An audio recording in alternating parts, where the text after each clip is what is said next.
All right, thank you so much for sticking with us here on today on GHOne Television. I am Joshua Kodjo Mensah, and we're zooming into one of our interviews today. I promised you that we're going to sit with the Member of Parliament for Bekwai, Ralph Poku-Adusei. It's time to have that conversation with him. Honorable, welcome. Thank you and good morning, Joshua. I hope you're doing well. I'm hanging in there. Life in the opposition is something that could have been better. Yes. But I'll say once we are alive and kicking, we give thanks to God I hear Almighty. it's difficult entering Parliament as an opposition MP. It's actually difficult surviving in Parliament as an opposition MP. Perhaps until you get in there, you won't be declared as a minority or a majority. It's only when you get in that you know your fate, based on the results that had come out during the election. So I would say being in Parliament and being in opposition is one of the things you wouldn't even want to wish on your enemy. Take it from me. Right. But it's a difficult task. Wow. It has been a very, very difficult journey. But then I might say that we are trying our best to hang in there, waiting for a good time.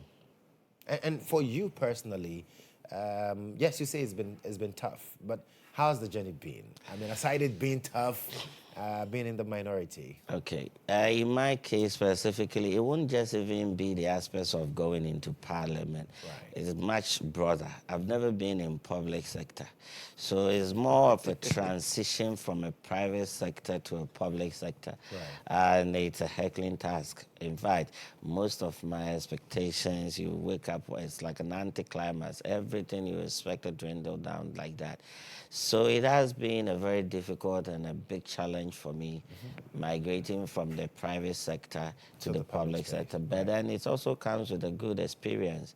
So I would say that my journey in Parliament so far, it has been a learning process. And I will say that I've learned, well, the leadership, we went in there, met them. They have been very, very helpful to some of the first-timers. We've learned on the job very quick, and then we are now trying to see what we can do in the next sitting. Right. So it has been a difficult but enjoyable experience, a learning experience, and ultimately still anxious to learn more. So it's a learning process for me. Right. You mentioned that the transition from private sector as a lawyer to the public sector, it's sometimes can be a shock to people because your expectations will not be the realities on the ground. Can you talk to me about some of these realities that you've come to understand, that this is what comes with the public sector? First of all, you realize that when in a public sector, right, you have to live on a budget, whether you like it or not. Because one, you don't have the luxury of time to work extra or beyond what you're taxed to do. Your source of income is curtailed to what is being given to you at the end of the day from the Controller General. So financially, you realize that you adopt this financial discipline, that now you would want to budget, if possible, even a year ahead. That is something that is very different when you're in the private sector. Because in the private sector, you have access to various opportunities to access funds and the rest of them. That is dealing with finances. And the aspect is that you realize that in the private sector, there's supervision. More or less, you create your own marking scheme, how you want things to go, and you live up to them. But the public sector, you realize the general thing, and you are in there.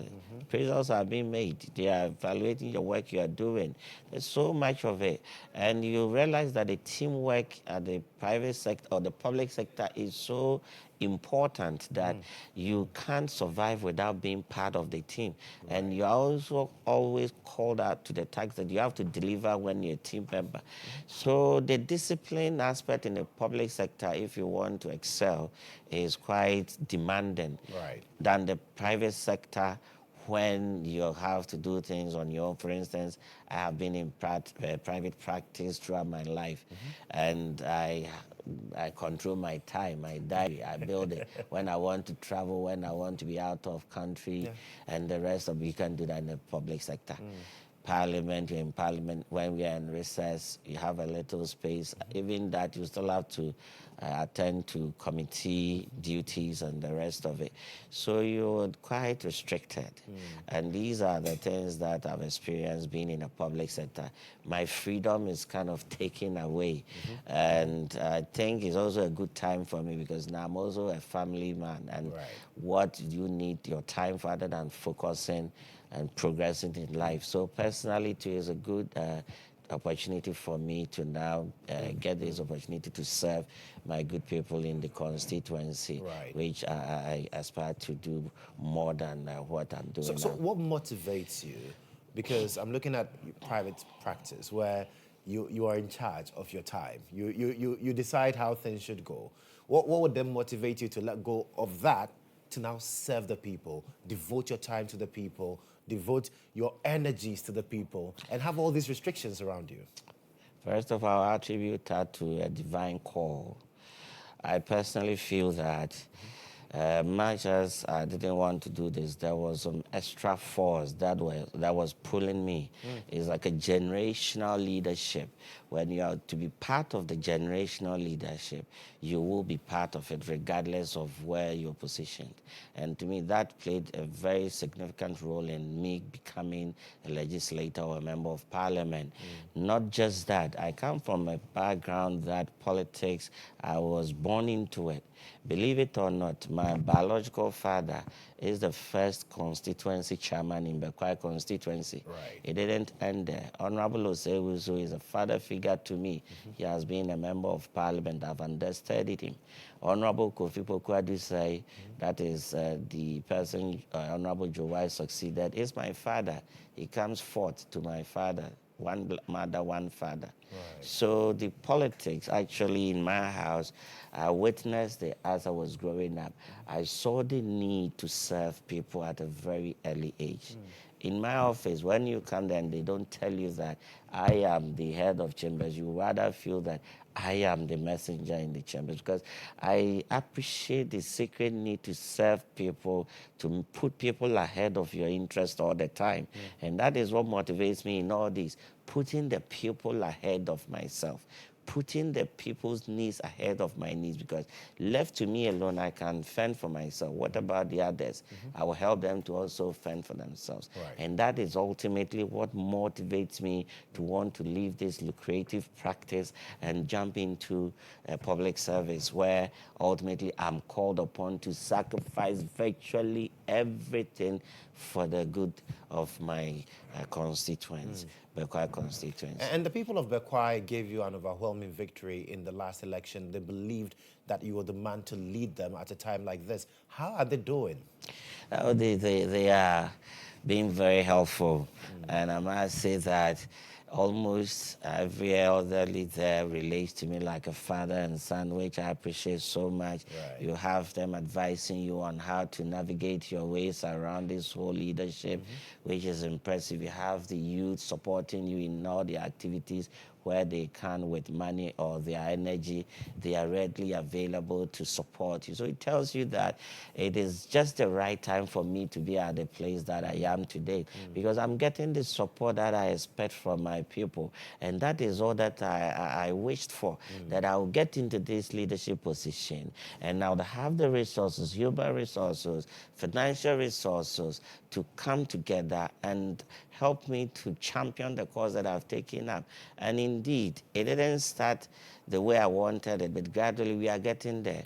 Those who were not so much in support of my contest, they have now come on board. They are offering advice. I'm heeding to them, and I respect them so much. And I must say that I appreciate my people so much that I wish I'm given this opportunity to serve them in perpetuity, because I enjoy serving the people of the constituency. And I'm sure they are also happy that a good time to come, perhaps when we return to power, I may be able to serve them well than how I'm serving them I'm now. sure the expectations of you are also really high in the constituency. Certainly, but they have agreed and they understand that Bekwai predominantly being an NPP area and the government coming from the NDC, there's so much you can do, but there's always going to be that limit that you can extend the assistance to. So it's mixed feelings.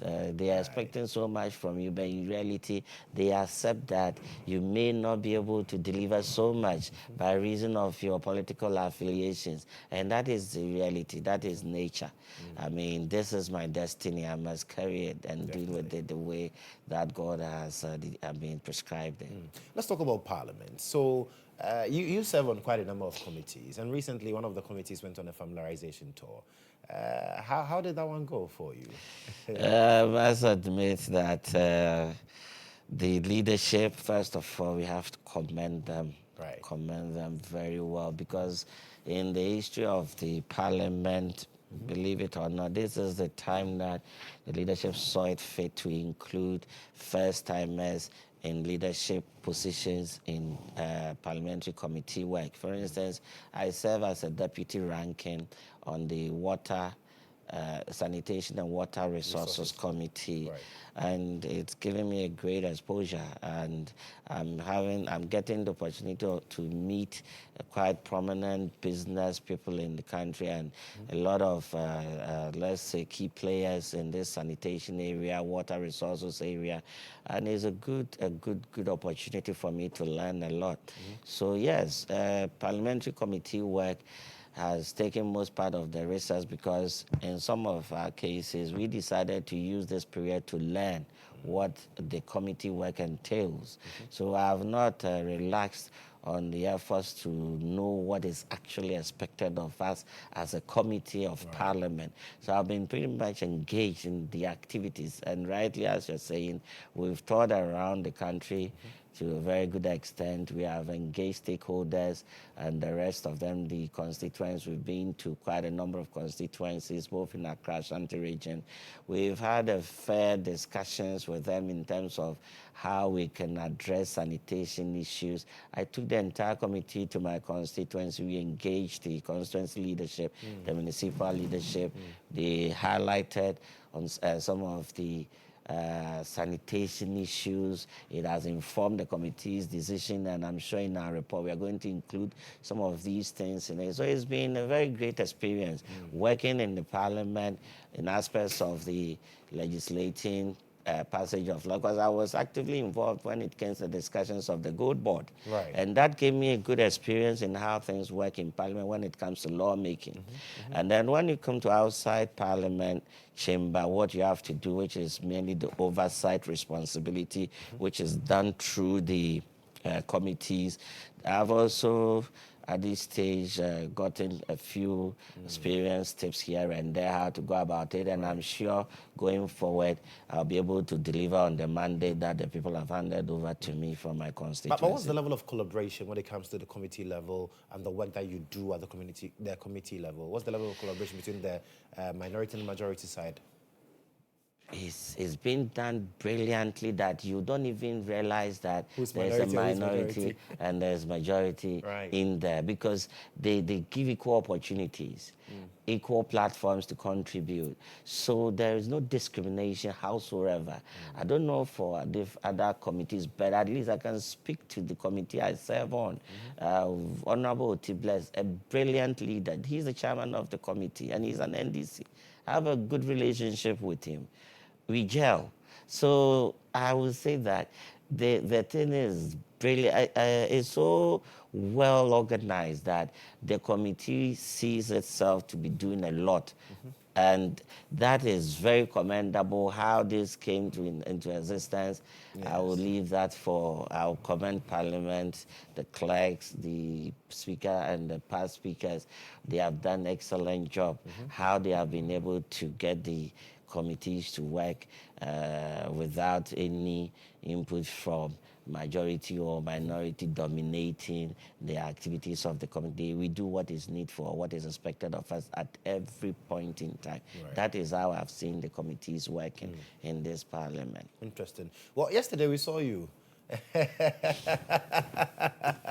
thought you were not going to talk about this. But we saw you alongside your colleague, the Wale MP. And you also mentioned that what the GoldBod, the law that led to the formation of the Gold, was one that you also played a critical role in. You had a lot of insight into it. But then, with regards to the claims that were made yesterday, why did you, the minority, decide to jump into it? Because some say, well, this is much ado about nothing.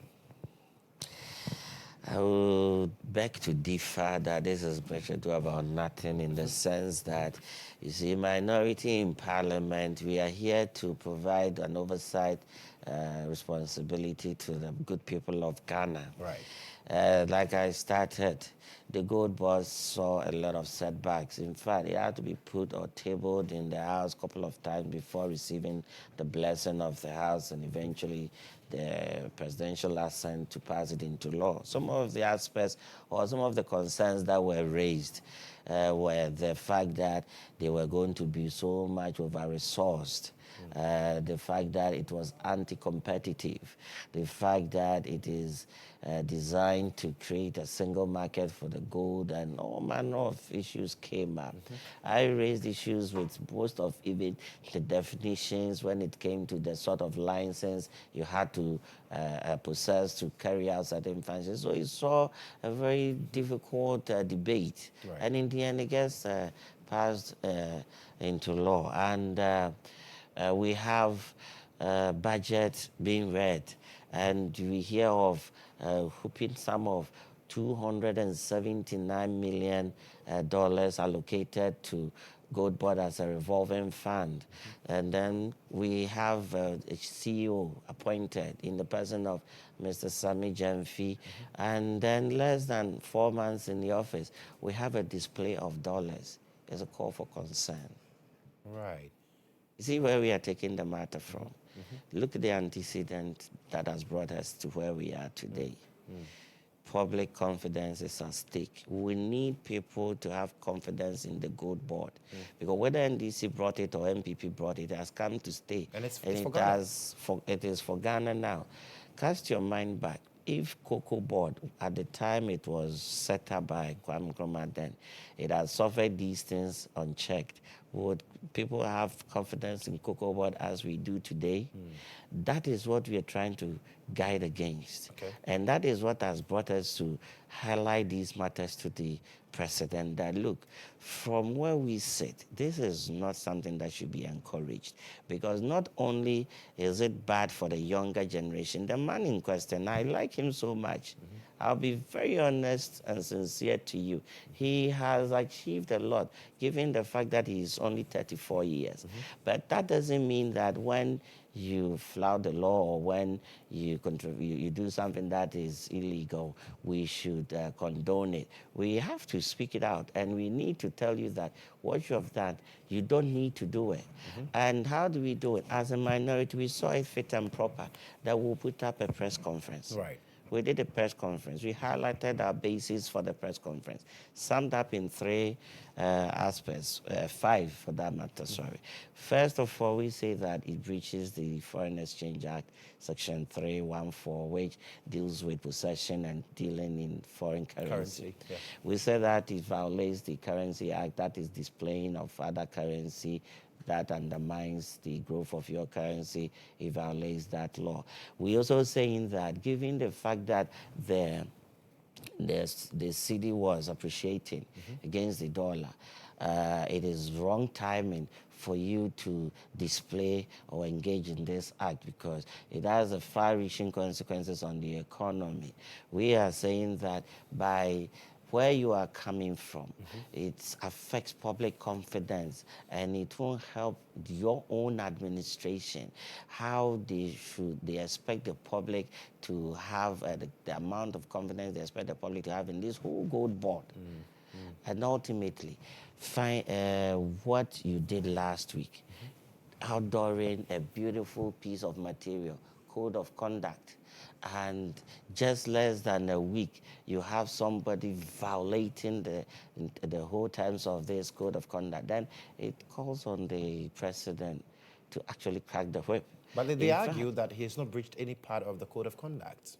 He just sought to help someone. How much And is that his salary? It's in his nature to do so. If the monies were in cedis and it was more or less like 500, 300 cedis for petrol, nobody will comment about it. Right. But we are talking about dollars, physical dollars being counted, and I could count about 17 before the whole sum was handed over to the woman.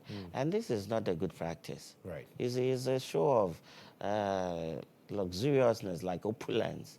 You see, you're trying to display that you have money.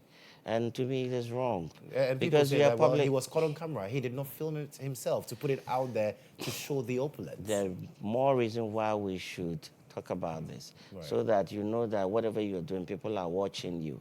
And therefore, as a public officer, you should live up to the expectations, not for me, but at least for the expectations of your own code of conduct. So we are not actually after the Moy. Okay. No, we are not after the man. That is not our intention. Right. We are saying that there are laws in this country. If somebody flouts the law, let the law deal with that person. So that, Joshua, as you sit here, if you also go and commit an offense, the law will deal with you. Perhaps you may not be an appointee, you may not have all the strength in you to pull, to be able to get your head out of the issue. But the law is the law. Right. The law is a respecter of no person. We are all equal before the law. So my position is that let the law take its course. Right. And the law to take its course is directly referring this matter to the investigative bodies to investigate the matter. If he's found culpable, Right. and then there's prima facie case established against him, let him face the full rigors of the law. So the chief of staff inviting him, having a conversation with him on this matter is not enough? I thought the chief of staff is not even, shouldn't have a conversation with him. He should just elicit information and release him to the police for the police to conduct investigations. In this country, who is vested with authority to conduct investigations into criminal matters or into potential criminal matters? It's not Ghana police. So what would the chief of staff achieve if he then to become police? Is he a police officer to say that he should investigate into this matter? He has done a commendable thing by inviting the young man. At least we know that he has reprimanded him, he's warned him. Very beautiful and commendable of him as the chief of staff. He should leave it there. He should defer the rest to the state investigative authorities and then let them take over. As I said, I like the man personally. For 34, 35 years and working as a communication director of a main opposition party and bringing them to government, I don't think he has a bad achievement not to be proud of. But that doesn't mean that when we shouldn't say them. In my local dialect, we say that you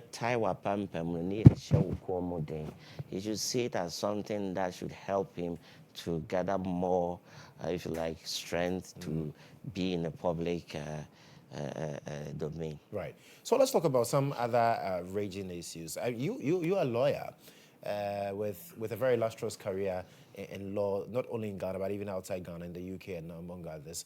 Now, Kwabena Dubois, he's appearing in court today. In fact, I've seen videos of him actually making his way to court today. Now, when you look at the whole trajectory of the allegations as espoused by the Attorney General, and then the counter that he also offered. And recently, when he was remanded in Yoko custody for 7 working days, he wrote a letter from Yoko cells, basically to the National Security Coordinator, detailing some issues that he believes that because of the potential that they carry in terms of national security, he did not give those information to investigators. And then he lists them and tells the National Security Coordinator, in the wake of how this investigation is going, this is the risk we run at.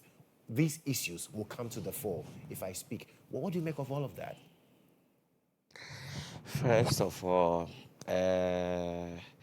I would say that the starting parameters in this Kwabena Dubois matter, to a very large extent, the Office of the Attorney General got it wrong. How? Why do I say this?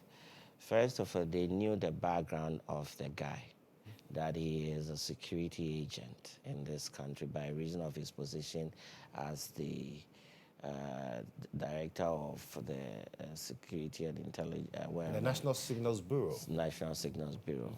So when they first got the information about these wrongdoings, alleged wrongdoings, I believe that they should have been mindful of the approach they took. Coming to the media space to render a press conference detailing the alleged offenses and the evidence, to me, was a wrong approach, because I think that if they had been in good discussions with him, let me say this, in the criminal jurisprudence, things work differently. What you must first of all be mindful of as a lawyer dealing in criminal matters is that the person, first of all, is presumed to be innocent until proven guilty by a law court. So you approach every potential criminal or suspect as the person being innocent. So if you had that mindset and you are approaching anyone, your first call would not be going into the media to pronounce him guilty. You would want to engage him. First of all, considering his background as somebody coming from a security position, that look, these allegations, are there any other information that we ought to know that we don't know, that you can't voluntarily by a code of by oaths that you have taken, you can't disclose them because we are looking at the awareness of prosecuting you. And I'm sure if they had done that, perhaps we would have come up with some of these information which are not very good for public consumption. What this has done now is that it has exposed the nation in terms of security, national security. And it's not good for even me and you that say, because now we know that, oh, here we are, certain companies are formed just to get money to do ABCD. Now it is giving this modus operandi. If some criminal somewhere didn't know about it, they could adopt it. These are all matters that were not good for public consumption. And to me, they didn't take the right approach in breaking this whole prosecution to the general public. Because the claim is that we are bringing the public along. We want the public to know that this is what we are doing. It's not as though after the appointment we are doing nothing. That could have been done with a report, because I believe that you have court reporters. We do. So certainly you are going to hear about it. The media were going to become aware about it and put them on their platform and what have you. But you needn't organize a press conference to, as it is, release your evidence in the public and subject the evidence to scrutiny by the general public even before you press a charge. You are corrupting your own evidence and you're discrediting your own evidence. Right. In criminal jurisprudence, mind you that the accused person is not called upon to defend anything. He is merely called upon to cast a doubt on your case as a prosecutor, what you have presented in court. And if you are allowing the public to scrutinize this evidence before you even adduce them, even admissibility, you are going to face challenges, because you might have had the public or the media putting all sorts of interpretations to the extent that you may at a point become confused as to whichever one may be the original evidence from the source and the rest of it. So it was a bad strategy that as a prosecutor you would resort to the media to want to secure a conviction of a suspect. You have rather played it into the game at the net of the defense in these circumstances, because now you have opened yourself up for defamation, you have opened yourself up for incitement, you have opened...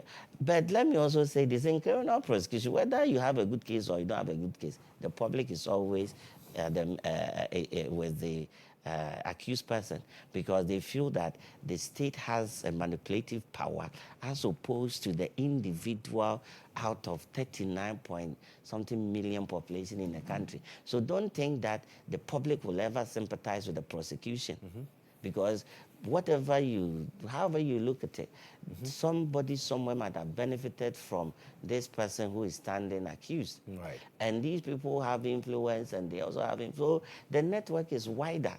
And if you say that you're going to involve the media as a prosecutor to prosecute your matters, is a wrong strategy. To me, I would adopt a different strategy. Right. But then you look at it, the Attorney General is coming from a very decent academic background. So I appreciate that he has been involved in commercial matters. Maybe the criminal jurisprudence, he would have to hasten slowly in some of the decisions he will have to take. Likewise, his deputy, astute lawyer, brilliant chap, Dr. but Strenside. academic, coming from the background of academic. You see, but in criminal practice, even if you're a master in the civil practice, I'm telling you, it is a different ball game in the criminal practice, because one mistake can cost the whole case. And I said this: you are not there to prove anything on the balance of probabilities.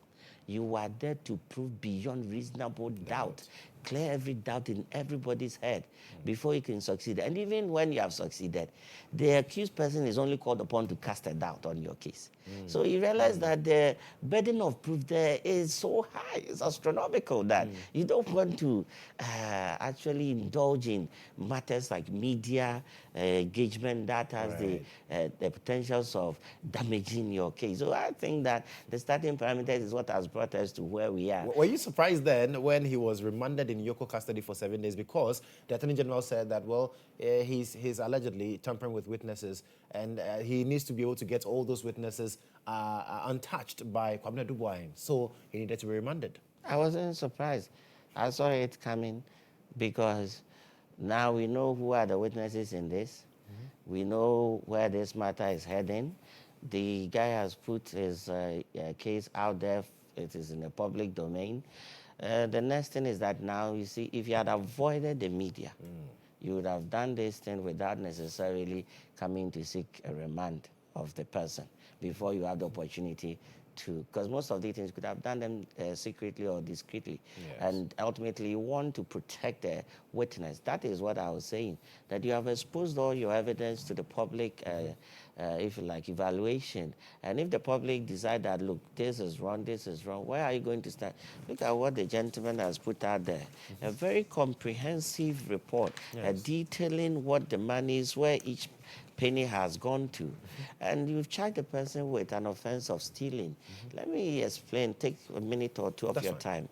Stealing is dishonestly appropriating a thing belonging to the other. But then it breaks it down that it's not just appropriating a thing, but then there must be intention to permanently or to deprive the person of the benefit or the interest in that thing that you have stolen. Okay. Look at this broader definition. The person is accused of dishonestly stealing. Let's agree, or let's say for the purposes of the argument, that, okay, he made up these companies, he dishonestly succeeded in putting these money in. But can you say that he had intentions of depriving the state of the benefit of the money? Because then he's listed where the money has got into. So therefore, these beneficiaries, are they not the state? Arms of the state. So will you succeed if you charge the person with stealing? Because you ought to make out all these elements of the offense. You need to prove them. And if you don't prove them, you don't succeed even establishing a prima facie case, let alone the accused person being called upon to open a defense, in which case he's merely requested to cast doubt on the case you have presented. So what they have done, I wasn't surprised. And they will struggle even in the coming days how they are going to preserve the little evidence that they may have in the end, how they are going to use them. But I will strongly urge on them that this should be the first and last, because we are all here and we believe in accountability.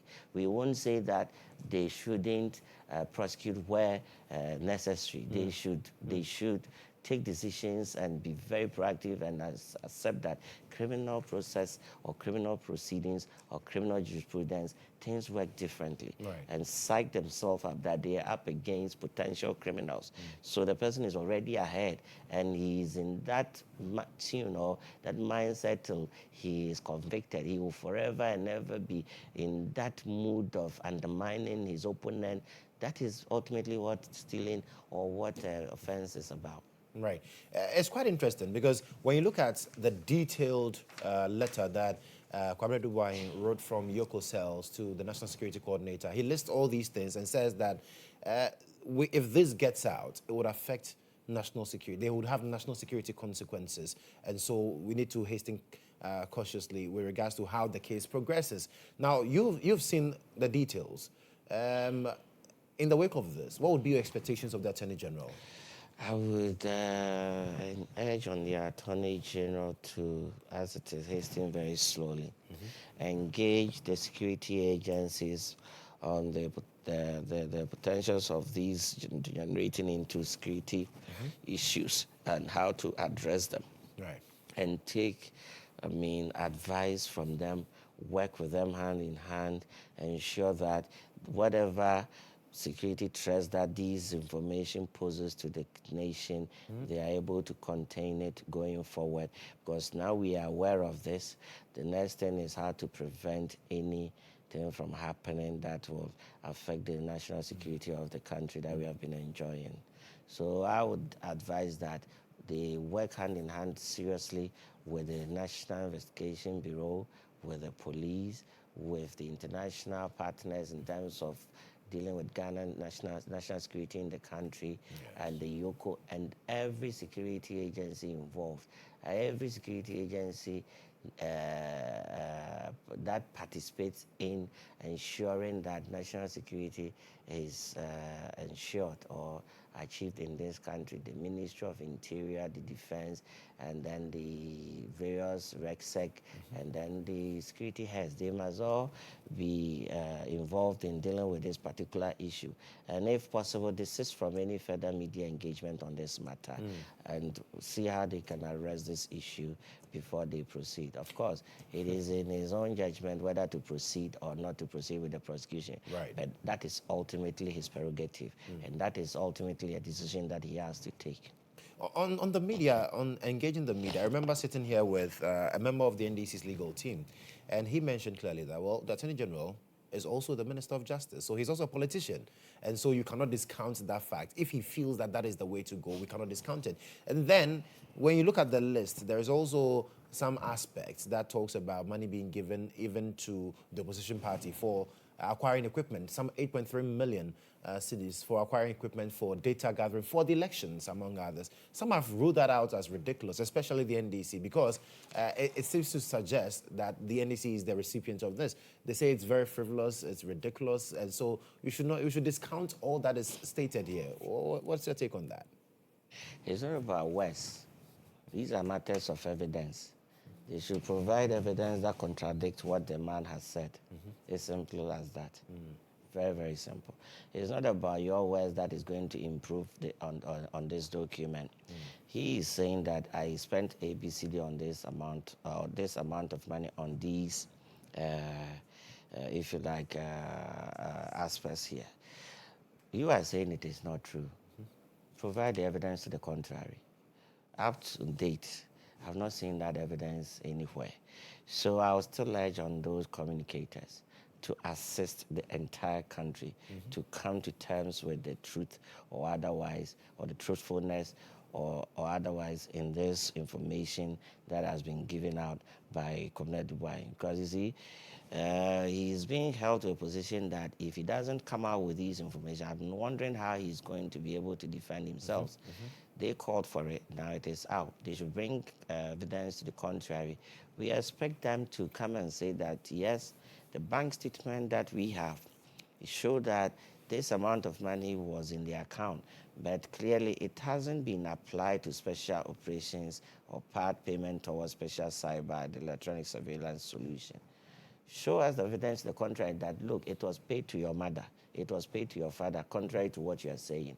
These are the things we are looking for to contradict or to add it is to dispute these matters. Not just coming to sit in your beautiful studio here and then arguing that A, B, C, D, and therefore this is ridiculous. You can use all the words in your head, but it won't change the fact that this is evidence that he has challenged you to. Bring evidence to contradict it, and let that evidence be there for us to judge them. That's as simple as that. What you're saying, I read it. I heard it in my best friend, good friend, Edoji, advising that the lawyers for the defense should advise his client how he's going to deal with 20 years imprisonment, and I saw all those things. But I find them very, very unfortunate because like a stealing, Look at how he's defined the stealing there, that appropriation and dishonesty. But it doesn't even end there. There must be intention to deprive the person of the interest or the benefit of whatever has been stolen. So these are premature judgments, and I would advise that we all, prevent ourselves from engaging in them. It won't help anybody. At the end of the day, you claim the person has committed an offense, you have evidence. Put him before the law court, adduce your evidence, let them be subjected to cross-examination. If you establish a prima facie case against the person, the court will order him to open his defense. If he's able to defend himself, he's acquitted. If he's not able to defend himself, he's convicted. The necessary sentence is interesting. Well, let's talk about Parliament briefly before we wrap up the conversation this morning. We know the president is out of the jurisdiction. Vice President is in the UK. Speaker Bagbin, I'm unsure. But your side seems to believe that Speaker is not also around. And so you're asking questions. Who is president? Why are you screaming? That is a very interesting development. First of all, it is the constitution that we have that has failed to address this a situation like this. Why do I say this? There is a provision that if the president is not there, this vice president standing, the speaker, in that order. But when the three of them, they are not there, then it becomes a gray area that we need to immediately look at. But what the minority is saying that the three of them didn't travel at the same time. Okay. We had the vice president, our abled mother, who has been away for some time, receiving treatment. And we wish him very well. I wish her very well, sorry. And the speaker, we are told, left. So from our information, it was the president who was last to leave. We felt that, look, as the head of the state, whatever that you had to go and do outside, if it wasn't a matter of life and death, you could have waited for at least the speaker to return, get the speaker to take over before you leave the country. So we are saying that he was not, the decision taken to leave the country and three of them being out of the country is not taking into consideration the interests of the state that we expected him to take, to the extent that we wanted him to sacrifice any and everything for the country, because this is an oath that you took, and you will do anything and everything to defend this state in any way that you can. But here's the case that you and your deputies are all out of the country, and we felt that it is in bad taste. Yes, we understand that there can be some emergencies, but what emergency can be urgent than the security of the country that you have taken oath to defend? Do you get the point I'm trying to make? So we expected so much of him, and it's very, very disappointing what has happened. And that is what has caused us to put out this state press release this morning. In fact, I engaged the lawyer to the minority caucus, and we expressed complete dissatisfaction and disapproval of the president's conduct, because we won't blame any of the deputies, because ultimately he's the head. So he needed to direct, or he needed to take lead so that the rest will follow. So if it has happened like this, we will pray that it doesn't happen again. We'll pray that wherever he is, he stop everything he's doing immediately and return home, because now the whole country is entrusted in his hands. And we expect him to take decisions that will to ultimately the benefit of this country. So we don't know what at all could take him out of the country in this crisis period, especially when we have these happenings in the state. And you know him very well that you have also asked the Chief Justice of the realm to proceed on leave. We have crisis in the judicial service. We have executives which is just trying to get on his feet because he just took over from a different government. We have the parliament that is currently on recess. So when you look at all these circumstances, would you say that it was a prudent decision to take to leave the country to no one? we feel that it was not the best. And Right. we won't also blame him so much because the Constitution has also created this anomaly in it, and we have to find a way to address it so that we can prevent future occurrence. Ralph, we are ending the conversation, but briefly, what should we expect from the mighty minority, as you call yourselves, when Parliament resumes? Oh, they should expect more of the oversight responsibilities from us. Why do I say this? I say this because if you took it that we were 88, we had about 40 there, about 40, 42 first timers. We didn't know our ways around in Parliament. We're all learning on the job. Now they are going to be faced with a full 88 who have had some form of experience in Parliament proceedings. So whatever they got, granted that we were inexperienced then, now we are very experienced. So they are now up against a bigger, mighty minority of a good, experienced 88 parliamentarians, and they should expect heat. We will not leave any stone unturned. Right. We'll put them to task. Right. They have taken the mandate to deliver on it. They should deliver on it. I pray that God grants them the wisdom, the strength to deliver on the mandate that Ghanaians have given them.